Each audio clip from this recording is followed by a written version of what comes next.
Hello, this is Billy Core from the Nostalgia Mall, and in my last video we took a quick look that is, at these 4 computers that I picked up on a thrifting trip to Charlotte.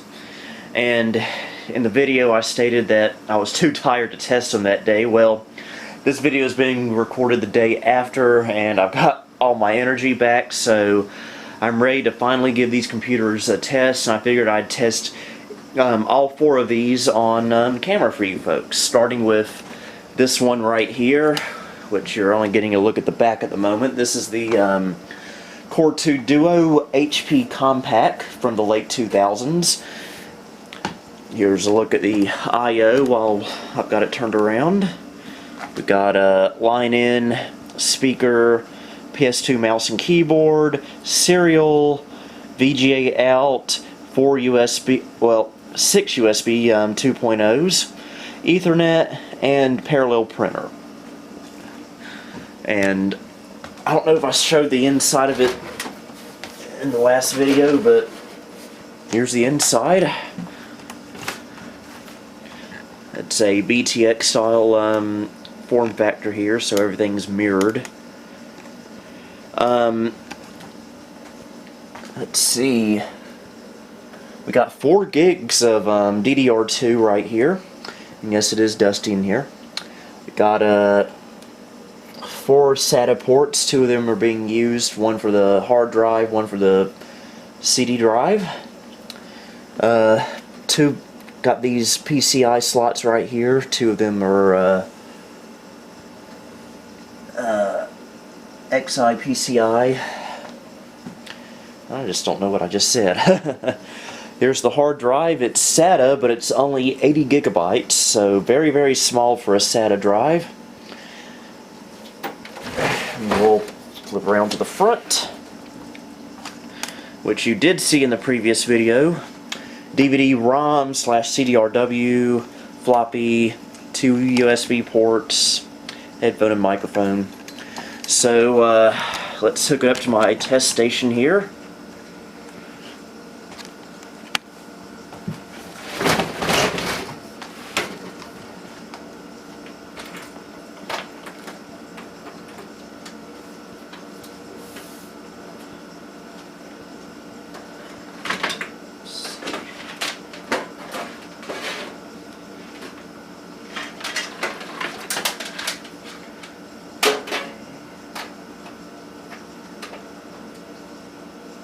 Confusing because the mouse I'm using with this computer, well, the mouse I use at this test station I have, the connector is purple, which is usually for keyboards, so I keep plugging it into the keyboard port by mistake.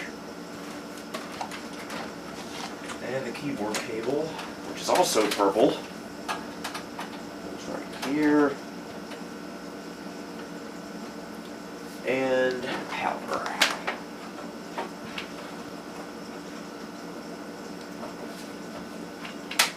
Alright, switch the surge protector on.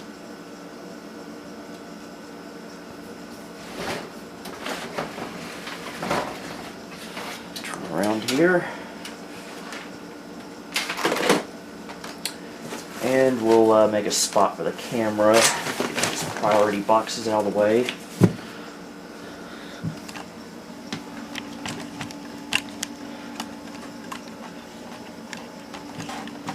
Get a look at the monitor. Alright. Computer number 1, here we go. Okay, it's got power, and we got a signal. And we can get into the BIOS here. See if we can get a little bit more info on what this computer is like. Okay, 2.4 gigahertz Core 2 Duo E4600, 4 gigs of RAM like I suspected.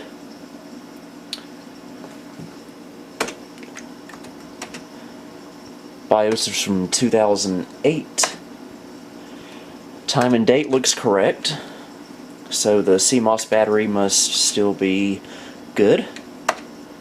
80 gig Western Digital hard drive, and a DVD drive, and a floppy drive.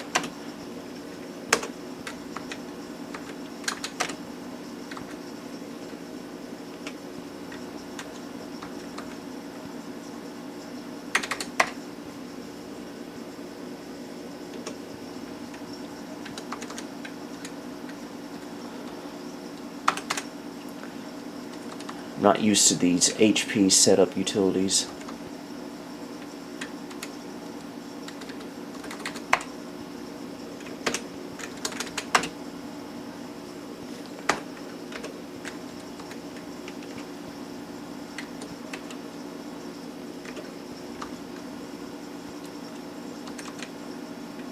Alright.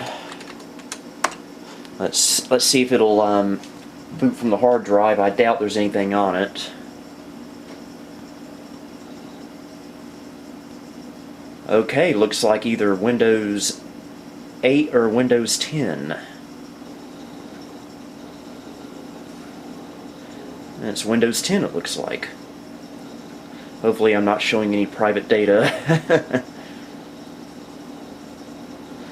Man, Windows 10 on an 80 gig drive. IE4 unit.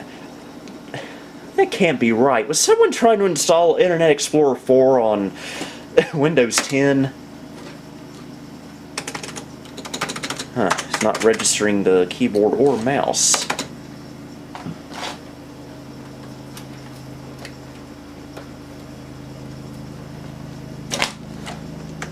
Yet, as if it's not even plugged, the keyboard and mouse isn't even plugged in, but it is, so. Well, you know what? That's good enough for me. I'll work on this more later.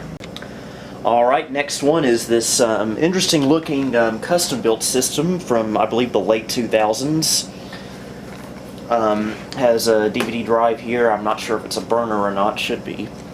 Floppy drive, USB ports, headphone, microphone, and the inside, the hard drive was removed. I'll have to add that myself. We got a Core 2 Duo right here.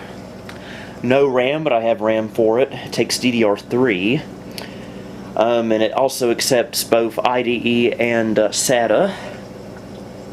And this uses an MSI G41M-P34 motherboard.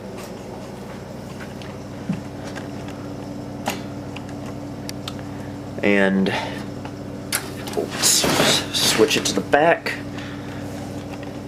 We get PS2 mouse and keyboard once again, serial, VGA, HDMI, 4 USB 2.0 ports, Ethernet, and audio that supports surround sound.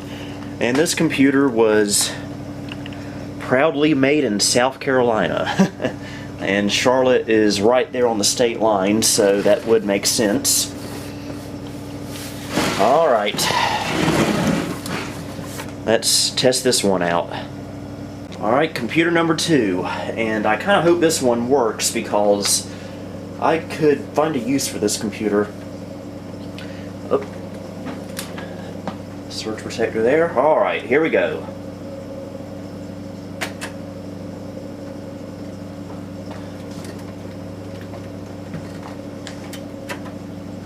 There we go. Uh-oh. You know, it may be a good idea to stick some RAM in this computer so it'll actually work. I will be right back while I go get some RAM and feel like an idiot. Okay, let's try this again.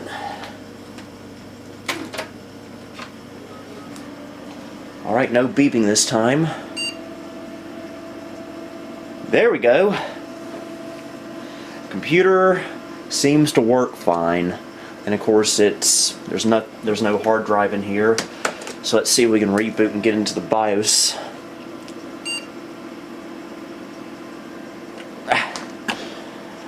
It posts way too quickly. Is it F1 for setup? I think I saw. Yeah. You're probably yelling at me, telling me what key I need to be pressing. Okay, I think it's delete.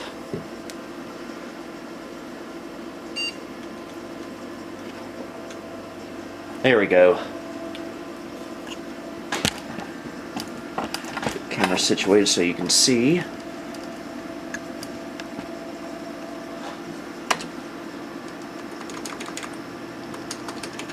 Okay, CMOS battery seems to be working. Yeah, quick booting, yeah, seriously. That's probably too quick of booting. Now, if I keep this computer, which I'm actually considering, I might see if I can get a Core 2 quad for this computer, because I believe this is a one of the much later Socket 775 systems, so I think it could take a really nice Core 2 quad. It would make a good little Linux computer. Okay, good, virtualization is on. Not sure what kind of video it's using, probably Intel, and I'll probably put a better video card in it.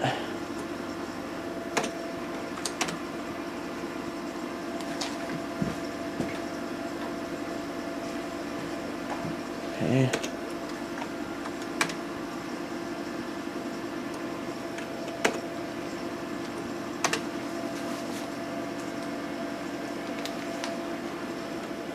Alright, CPU temperature is at 36 Celsius, so that's good.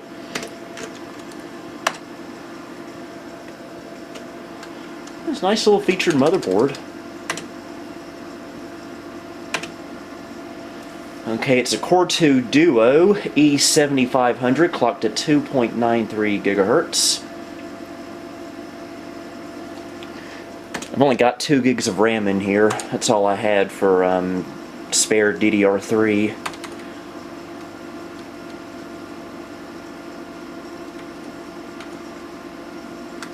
think this is where you can do overclocking. So I might actually replace my Optiplex 755 with this computer because it's a little bit nicer, more capable. I think that's for flashing the BIOS. So yeah, again, no hard drive in here, so that's pretty much all we can look at right now, but I can confirm that this computer works. So let's move on to this Optiplex, shall we? Okay, here's the Dell Optiplex 755. This came from the Goodwill Grid store in Charlotte. And again, I already have a Optiplex 755, but this one's a little less powerful. This one only has a Pentium dual core DVD-ROM / CDRW drive, so no DVD burning. Didn't mean to make that much noise there, but here's the I/O. Get headphone or speaker and microphone. Ethernet, 6 USB 2.0 ports, parallel printer, serial, VGA out, and let's see if we can take a look at the inside here. I know these systems all too well.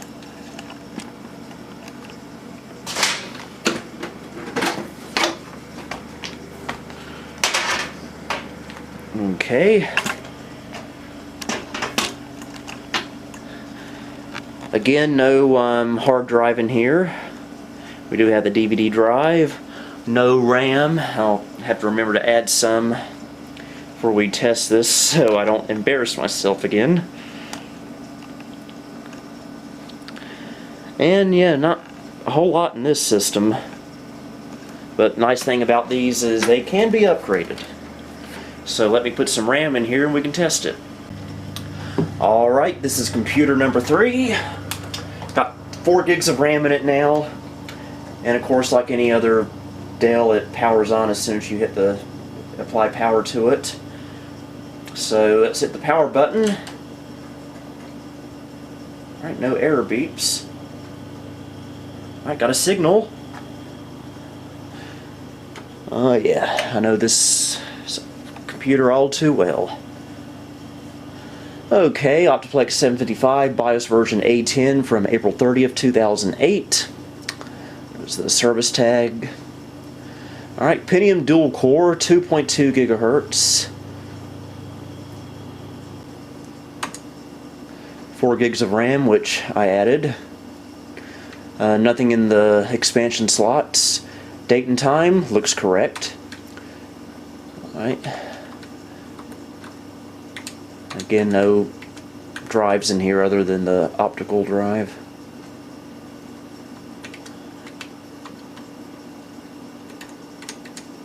Typical Dell BIOS stuff. I'm sure it's using onboard Intel. Okay. Event log. Log was cleared August 19th, 2008, and on April 15th, 2009 there was a keyboard error, and on April 4th, 2012 there were memory changes.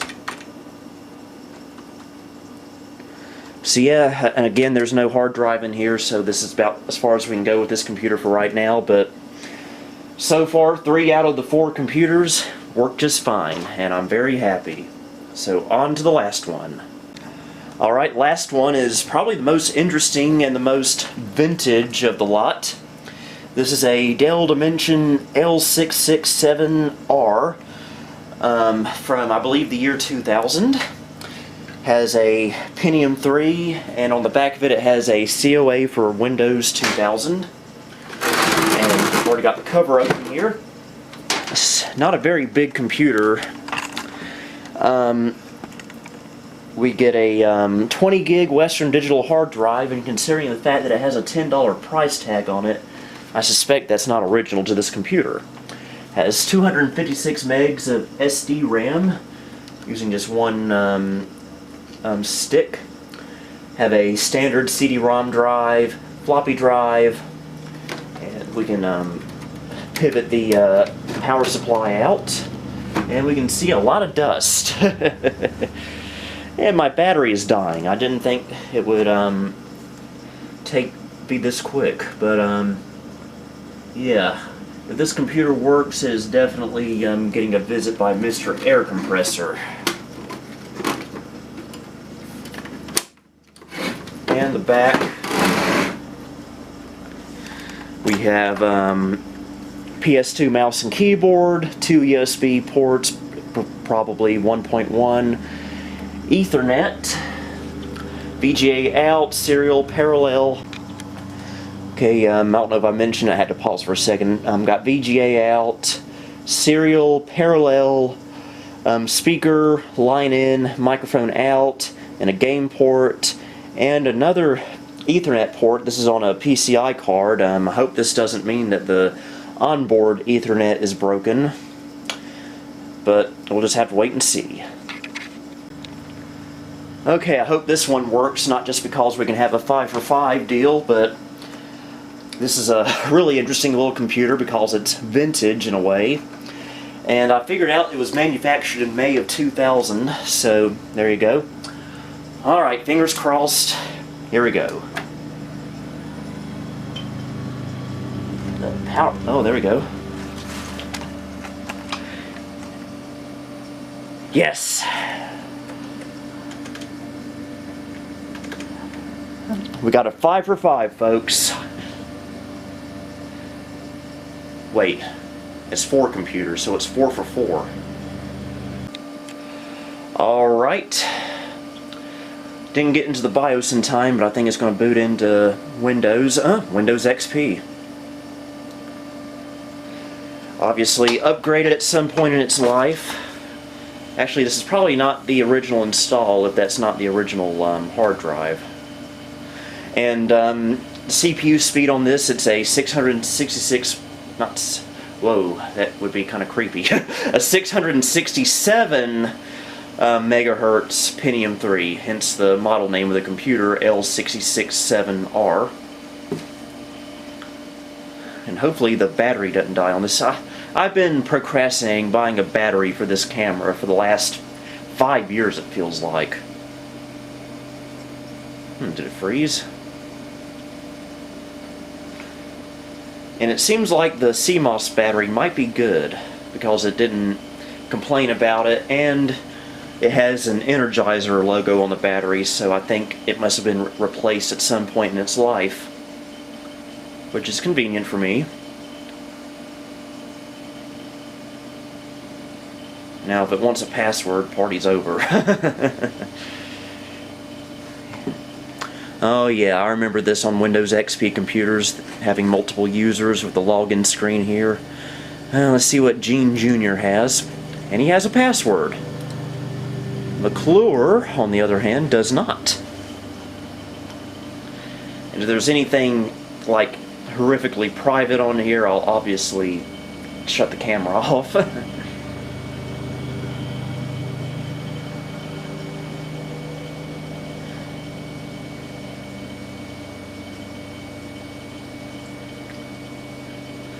Yeah, this computer's seen some use, it looks like. You hear that hard drive just clattering away.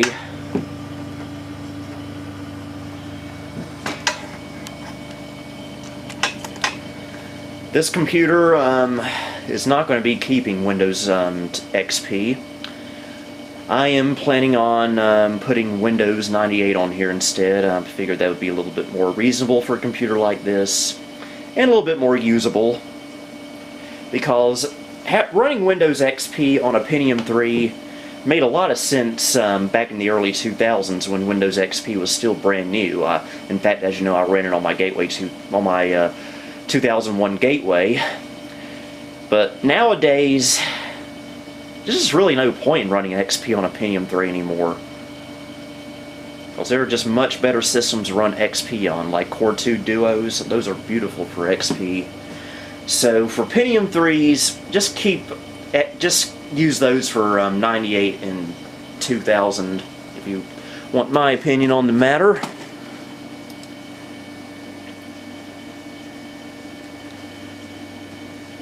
Okay. Wow, this was apparently using what looks to be Office 2007 on a Pentium 3.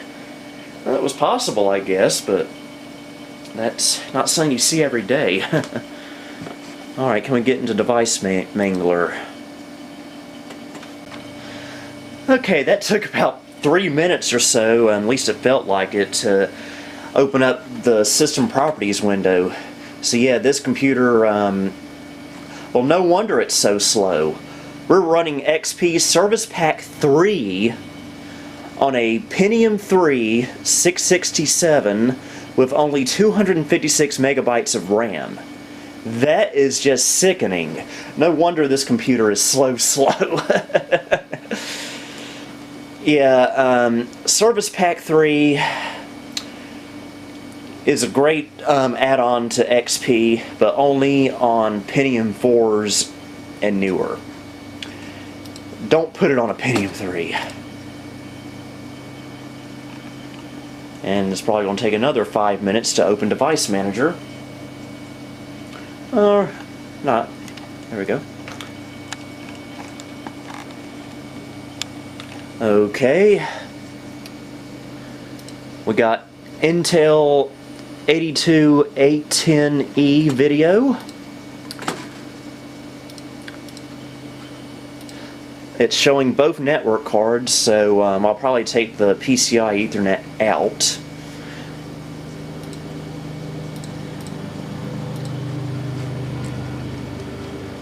We've got Creative Audio PCI, that's onboard audio, and all the chipset goodies and whatnot. Alright, Logitech is going to check for updates. Good luck with that without an Ethernet cable. Go to my computer. I'm not going to look at their documents. If you're giving a computer away to Value Village or any kind of thrift store, wipe your hard drive or take it out, for crying out loud. Alright, we got a 20 gig hard drive and 6 gigabytes of that are remaining, and it's using 11 out of 20, so it's used a little over half of it. But again, this operating system install is not staying on here. Most I'm going to do with this is get some names of the drivers. Okay, I guess we can go ahead and shut her on down. I hope you enjoyed this video. My camera sure did, because it put so much effort into it that it didn't have enough battery to end the video with. So I'm using my phone right now, so I hope you enjoyed this video. Here's the other 2 computers there. All 5 computers. Why do I keep saying I got 5 computers? I only got 4. All 4 computers work perfectly, which is good, meaning that my 90-mile drive down to Charlotte yesterday was not a waste of time. Because, let's just face it, driving 90 miles for no reason is not a good way to spend a day. But anyway, this is Billy Core, signing off. Thank you for visiting the Nostalgia Mall. If you liked what you saw, please like, subscribe, and follow me on Facebook, Twitter, and Instagram. You can also support me on Patreon if you would like. The link to all of these are down below. Until next time, this is Billy Core, signing off.